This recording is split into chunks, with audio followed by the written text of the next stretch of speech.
Good evening mga kabosing. Nga pala, pupunta tayo ng O-Save. Tayo may bibilin. Ito yung daan dito sa amin mga kabosing. Pangit.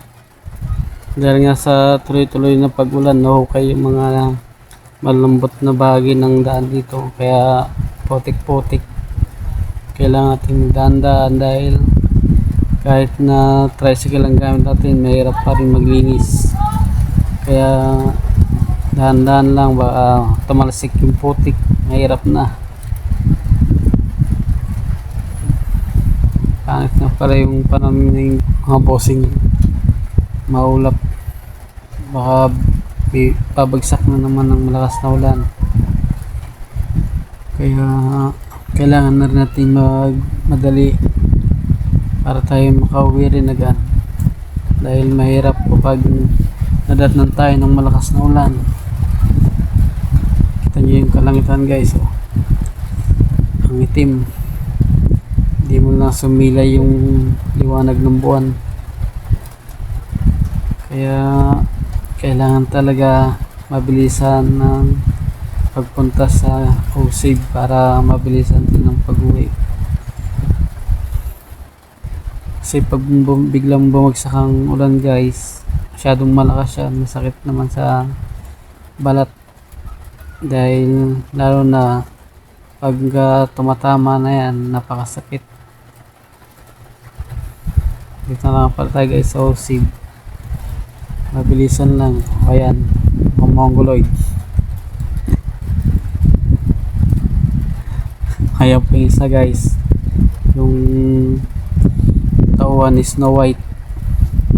Yan, sunod-sunod sila.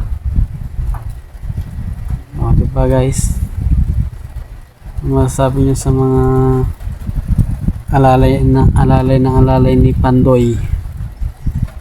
Pala guys, yung mga binili natin, konti lang.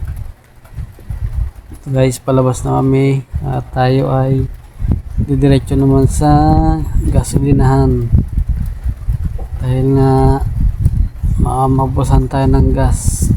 Mahirap naman magtulak, lalo pagka bumagsak ng malakas na ulan, masyadong malamig.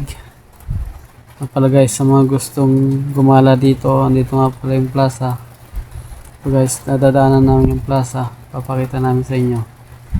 Ito guys, dyan pwedeng mamasyal guys. Yan, diba? Ganda pala guys. Diretso na tayo sa gasolinahan at tayo makapagkarga na, kasi kailangan ng gasolina para kailangan magamit bukas yung motor dahil mamamalengke. At eto guys, maghanap tayo ng pwedeng mabiling ulam. Ito pa tayo sa may harap ng Jollibee. Diyan yung mga iba't ibang pwedeng mabiling ulam mga kabosing. May ihaw-ihaw dyan mga bossing, marami lutong ulam. Andyan na ata lahat mga bossing ngayon sa gilid, bandang kaliwa. So nga lang, pagka ganyang maulan, ingat-ingat din dahil madulas ang daan.